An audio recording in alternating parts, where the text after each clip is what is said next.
Hello everyone, welcome to decode UPSC PCS. हमने last video में fundamental rights के 50 MCQs cover किए थे। इन टुडेज वीडियो हम उसके आगे के एमसीक्यूज कवर करेंगे। So let us see the 51st question. 51st question is saying as a part of right to freedom which one of the following does not form part of freedom to assemble peaceably and without arms. ये पूछ रहे हैं इनमें से कौन सा part नहीं है freedom to assemble peaceably and without arms. Let us see the options. A is gherao officials not performing their duties, B is peaceful assembly, C is people who assemble should not bear arms and D is state can make a law imposing reasonable restrictions on the exercise of this right. ये तो हमें पता है correct है। Okay, see this is article 19(1) में चीज mentioned है that people have the freedom to assemble peacefully without arms. Okay, and 19 clause 3 में कुछ रीजनेबल रिस्ट्रिक्शंस है इसके ग्राउंड पर, like on the grounds of public order, public interest. Okay, so इसके according peaceful assembly is allowed. इन्होंने पूछा है क्या पार्ट नहीं है। पीसफुल असेंबली अलाउड है, people who assemble should not bear arms, ये वाली बात भी करेक्ट है। State can make a law imposing reasonable restrictions, yes, under article 19 clause 3, ये वाली बात भी करेक्ट है। इन्होंने पूछा कौन सी बात करेक्ट नहीं है, so option A is correct. Means question के according under article 19 freedom to assemble peaceably and without arms में gherao officials not performing their duties, ये इसका पार्ट नहीं बनता है। So option A will be the correct answer. C, इन्होंने not पूछा है क्वेश्चन में। Okay, they have asked not which one of the following does not form part of freedom to assemble peaceably and without arms।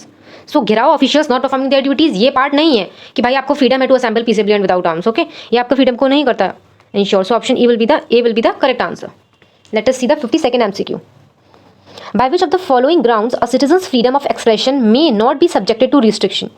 यहाँ freedom of expression की बात हो रही है। Okay, and they are saying किन grounds पे restriction is not subjected, not clear, not sovereignty of India yes, public order yes, contempt of court yes, unbecoming criticism ये कोई ग्राउंड नहीं है of restriction of fundamental right under article 19। Okay, so option D will be the correct answer. उन्होंने पूछा है कौन सा नहीं है ground. Okay, next, and you remember this from this question, remember it. Grounds क्या हैं? ओके, अंडर आर्टिकल 19 क्लॉज 3 वो तो हमने ऊपर डिस्कस किया था, एंड आर्टिकल 19 क्लॉज 2 है क्या ग्राउंड्स है freedom of speech and expression के। एक बार पढ़ लेते हैं। Sovereignty and integrity of India, security of state, friendly relations with foreign states, public order, decency और morality, contempt of court, defamation और incitement to an offence. These are reasonable restrictions under article 19 clause 2। Clear, freedom of speech and expression पे ये हैं relative restrictions. And in the last question as we saw unbecoming criticism, ये कोई भी ground नहीं है restriction का। Clear, let us see the next question। reasonable restrictions on exercise of freedom of speech and expression under article 19 clause 2 are justified in the interest of which of the following conditions। अभी हमने ऊपर restrictions पूछे हैं, ये वही पूछ रहे हैं। security of state yes, defamation yes, sedition ये हमने नहीं पढ़ा ऊपर अभी, जितने भी हमने restrictions पढ़े हैं। sedition will be wrong, public order yes। Basically ये पूछ रहे हैं under article 19 clause 2 what are the grounds of restriction। Security of state है, डिफेमेशन है, पब्लिक ऑर्डर है, friendly relations with foreign state है, इसके अलावा sovereignty and integrity of India, contempt of court. Okay, try to learn these restrictions, so accordingly first is correct, second is correct, fourth is correct, so option C will be the correct answer। Next, the constitution of India provides for reasonable restrictions of fundamental rights but reasonableness must keep in mind that। ये कह रहे हैं constitution of India provide करता है कि हाँ कुछ reasonable restrictions आप लगा सकते हैं, बट वो रीजनेबलनेस आपको अगर लगानी है तो क्या चीज़ आपको माइंड में रखनी होगी। First, the interest of the general public is safe guarded, हाँ ये चीज़ आपको माइंड में रखनी होगी, first is correct. Second, prevailing social value and also social needs are not bar, this is also correct। Third, directive principles can be bypassed, see ये कोई reasonable restriction नहीं है, हमने अभी कवर किए हैं।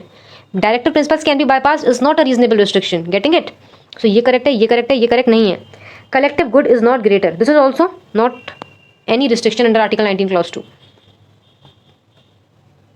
Neither ये किसी भी like it is not restriction covered under any part of fundamental rights। Third and fourth will not be in the answer, first and second will be correct, so accordingly A will be correct कि reasonableness can be interest of the general public is safeguarded and prevailing social value and also social needs are not barred। Next, which article of the Constitution of Indian Republic relates to the protection of life and personal liberty। protection of life and personal liberty वही अपना article 21, no person shall be deprived of life and personal liberty। Very easy, option B will be the correct। 56th, in which article of the Indian Constitution doctrine of due process of law is included। See, जो हमारा article 21 था, it clearly said that no person shall be deprived of life and personal liberty except procedures established by law। फिर one case came, Manika Gandhi versus union of India. In this due process of law जो USA में prevailing था वो अपने India में भी इस चीज़ को इन्वेंट किया गया थ्रू दिस केस। तो ये वही पूछ रहे हैं doctrine of due process of law किसका पार्ट हो। So ultimately it will be part of article 21। Basically, it expanded the scope of Article 21 that no person shall be deprived of life and personal liberty except procedure established by law. अब procedure establish law by law के साथ साथ आपको check करना है due process of law भी, that जो law है जो चेक कर रही है ये चीज़ वो खुद भी रीजनेबल है या नहीं. Getting it? So accordingly doctrine of due process of law article 21. Next, which article of the Indian Constitution protects persons right to travel abroad? Okay, see, this is also article 21. अगर हमारा right है to travel within India आ जाएगा article 19 का part, freedom के under आ जाएगा वो. But if we have to travel abroad then that protection comes under article 21. Clear? So accordingly here option C will be correct. Persons right to travel abroad is protected under article 21. Next, identify the incorrect statement regarding judicial interpretation of Article 21 after Supreme Court's verdict in Maneka Gandhi case 1978. Let us see the options. हमें बताना है कि in this case को क्या verdict नहीं था. Incorrect statement we have to find. A is saying the burden lies on the petitioner to prove that the procedure established by law which deprives him of his life or personal liberty is arbitrary. Okay, this is wrong, obviously clearly wrong कि it is मतलब ये पूरा owners किस पे लाई कर रहा है ये स्टेटमेंट, पेटिशनर पे, कि उसे ही प्रूव करना है. This is wrong and accordingly उन्होंने हमसे यही पूछा था इनकरेक्ट क्या है. So option A is incorrect. B, procedure establish by law is by and large synonymous with the procedural due process as prevalent in the USA. Yes, काफी similar है, बस I think due process of law checks the validity of the law that whether it is reasonable और not. So second is correct. This thing was said. Article 21, 19 and 14 are not mutually exclusive. This is also correct. Right to life includes the right to live with dignity. This is also correct. ये भी कहा गया था इसमें. Okay. And this is irrelevant question not attempted. So accordingly option A will be the correct answer. They have asked कि इस verdict में क्या incorrect statement है. Option A is incorrect. Why? Because इस केस ने basically widen करा था Article 21 का scope. Okay. And here यहाँ पे limit कर रहे हैं sentence को that the सारा onus to prove lies on the petitioner. So option A will be the correct answer. Next, which of the following has been recognized as a fundamental right by Supreme Court of India? First है right to shelter, second is right to travel abroad, third is right to equal pay for equal work. Okay, basically जो अपना ये है right to equal pay for equal work, ये है अपना DPSP. Okay, this is our DPSP, Article 39, I think clause D. Yeah, right to shelter, yes, Supreme Court ने कहा yes it is a fundamental right, and right to travel abroad भी कहा गया है कि ये fundamental right है. So accordingly option A will be the correct answer. Oh wait, right to pay, right to equal pay for equal work, क्या ये DPSP तो है?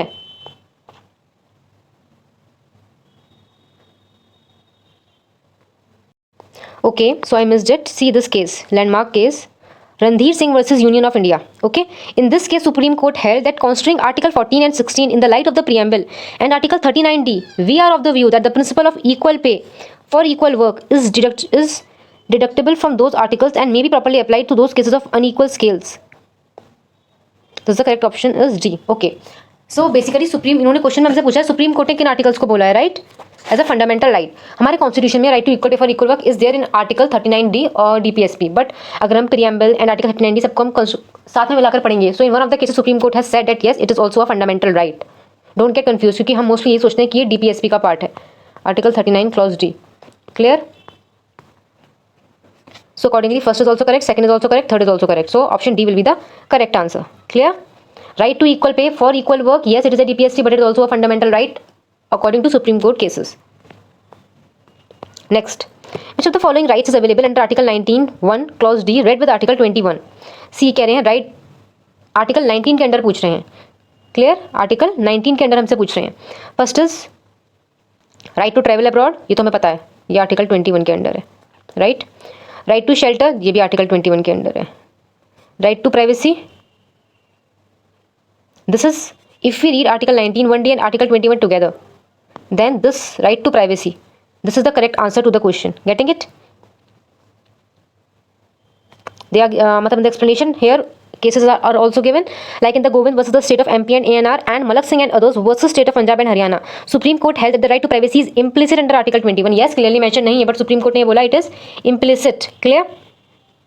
In the context of surveillance, it has been held that surveillance, if intrusive and seriously encroaches on the privacy of citizens, can infringe the freedom of movement guaranteed by Article 19(1)(d). So basically, right to privacy एक ऐसा article है जो Article 19(1) clause D and Article 21 दोनों को combine करके हमें like it is available through both these articles, because article 21 में like clearly mention नहीं है, बट राइट टू लाइफ में right to privacy automatically comes in implicitly. Getting it? And जो हमारा आर्टिकल 19(1)(d) में फ्रीडम ऑफ मूवमेंट है on the grounds of privacy, it can be violated, so it can be explain through article 19(1)(d) as well. So which यहाँ पर हमारे 4 articles हैं, article 19(1)(d) and article 21 दोनों के under कौन सा आता है? Right to privacy. Clear? Right to privacy, Article 19 1 Clause D and Article 21 both. Next, right to privacy is protected as an intrinsic part of right to life and personal liberty. ठीक है? Which of the following in the Constitution of India correctly and appropriately imply the above statement? Basically ये बोल रहे हैं right to privacy intrinsic part है हमारा right to life and personal liberty का. So Constitution के कौन से provisions से appropriately mention करते हैं? A. Article 14 and the provisions under 42nd Amendment to the Constitution. Okay, Article 14 तो I don't think it's there. Right to privacy हमारा article 19 1D अभी हमने पढ़ा है, आर्टिकल 21 वो माइंड में रखो, ठीक है. Article 17 and directive principles of state policy, this is also wrong. Article 21 and the freedoms guaranteed in part 3 आ गया, freedoms guaranteed in part 3, article 19 1 clause D आ गया. So accordingly option C will be the correct answer. C it is so much wide. Article 21 and the freedoms guaranteed in part 3. T is article 24 and provisions under 42 this is also incorrect. उन्होंने right to privacy का पूछा था, clearly it should hit your mind, article 19 and article 21. Okay, next. Under which of the following articles of the Constitution of India has the Supreme Court of India placed the right to privacy? See, Supreme Court ने right to privacy article 21 के under place किया है. It was the landmark judgment Justice K.S. Puttaswamy and ANR versus Union of India and others. Okay, 9 judge Constitution bench was there. 2017 में आया है अपना ये decision that yes, right to privacy is a fundamental right under article 21. Yes, वो article 19 clause 1 clause D के through भी पढ़ा जा सकता है, ठीक है, बट सुप्रीम कोर्ट ने इसे आर्टिकल 21 में प्लेस किया है. यही पूछा है क्वेश्चन ने, दैट सुप्रीम कोर्ट ने इसे कहाँ प्लेस किया है. Clear? Next, right to privacy is protected under which article of the constitution of India? Article 21. Okay, and अगर ऐसा कोई ऑप्शन आता है जहाँ पर आर्टिकल 19 एंड 21 दोनों गिवन है, सो आप वो दोनों वाला टिक करोगे. Getting it? हेयर एक पूछा है, so article 21 will be the correct answer. Next, which article of the constitution of India safeguards one's right to marry the persons of one's choice? Clearly article 21 right to life and personal liberty we will decide. So right to marry the person of his choice is also under Article 21. Next, which one of the following does not fall within the purview of Article 21 of the Constitution? See, medical aid to injure by a doctor, this also forms under Article 21. Right to life, sexual harassment of women at workplace, ये भी Article 21 में आ जाएगा. Right to live with dignity, pollution of the quality of water, again right to life. Capital punishment, see capital punishment does not fall under Article 21. ये Bachchan Singh versus State of Punjab, this was a famous case. In this, Supreme Court has clearly held that the provisions of capital punishment as given in section 302 of IPC is not violative of Article 21 because it is given only for serious crimes. Obviously जो capital punishment होता है serious crimes के लिए दिया जाता है, so इसे violation नहीं माना गया है Article 21 का. इन्होंने यही पूछा था that Article 21 के under what does not fall, so option D will be your correct answer. Capital punishment does not fall under Article 21. Next, which one of the following rights cannot be suspended or restricted even during national emergency? You should know Article 21 cannot be suspended. Right to life and personal liberty, option B. ये भी article 358 के under हो सकता है. A, right to reside and settle in any part of the country. Right to move freely through the territory of India, freedom वाले हमने पढ़ा है, like under article 358. Article 19 can be suspended and under article 359 enforcement of all other rights can be suspended during emergency except article 20 and 21. ये हम अभी last video में cover करके आए हैं सब डिटेल में. So accordingly option B will be the correct answer, that right to life and personal liberty can not be violated. The scope of Article 21 of the Constitution was expanded to include the right to education because of the decision of the Supreme Court. Yes, you should know. In the last video also we dealt with it in detail that Article 21A amend करके लाया गया था हमारे Constitution में, and it made elementary education compulsory and it made it a fundamental right. तो ये पूछ रहे हैं किस लॉ से, किस केस से ऐसा हुआ था? It was उन्नी कृष्णन वर्सेस आंध्र प्रदेश. ये केस बहुत बार पूछा जाता है in various state exams. Clear? कि which case was there जिसने Article 21 को इंक्लूड किया है, आर्टिकल 21 को अमेंड करके to include elementary education as a fundamental right. So it was Unni Krishnan versus Andhra Pradesh. Next, right to education to all children between the age group of 6 to 14 years is right to education 6 to 14 years क्या है? Fundamental right, article 21A. I told you. किस amendment से आया था? Very important, 86th constitutional amendment act of 2002. याद रखना ये वाला. इसने अमेंड करा आर्टिकल 21 को. इस अमेंडमेंट ने अमेंड करा अपना आर्टिकल 21 एंड इंक्लूड कर दिया आर्टिकल 21A. आर्टिकल 21A ने एलिमेंट्री एजुकेशन को कंपलसरी किया for the age of 6 to 14 years. Okay, so they are asking क्या है? This is a fundamental right, so option B will be the correct answer. Clear? Next, when was the right to education added through the amendment in the constitution of India? They are asking date, so date आप learn कर लो, 1 April 2010. Next, which one of the following is a human right as well as a fundamental right under the Constitution of India? Right to information, I don't think it is a human right.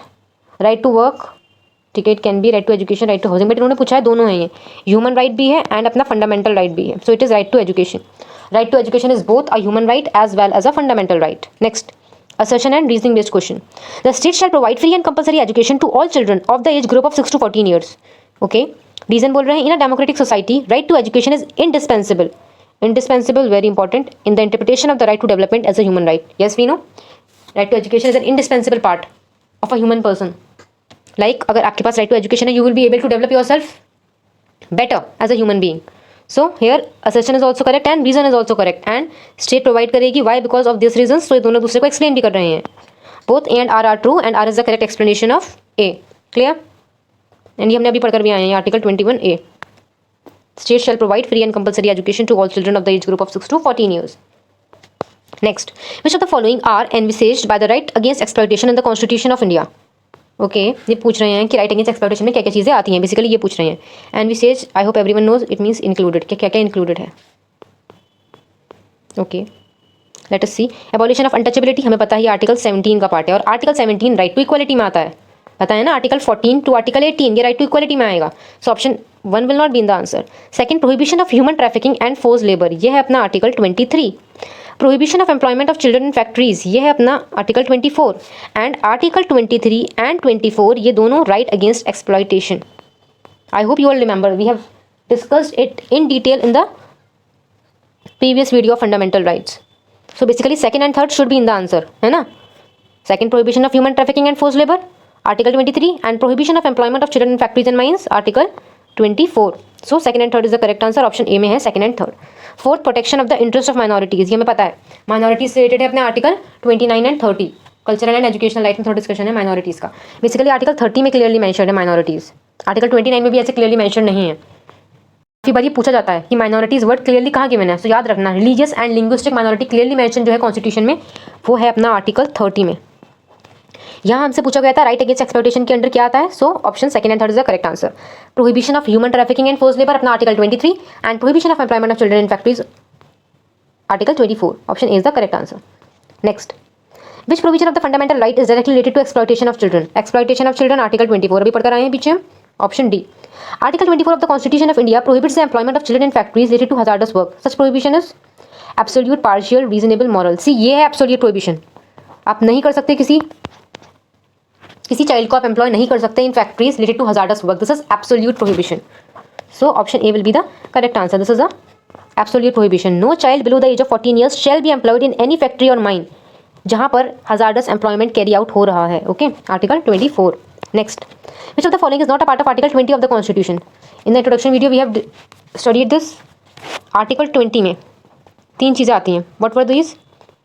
No self incrimination, no ex post facto law and no double jeopardy.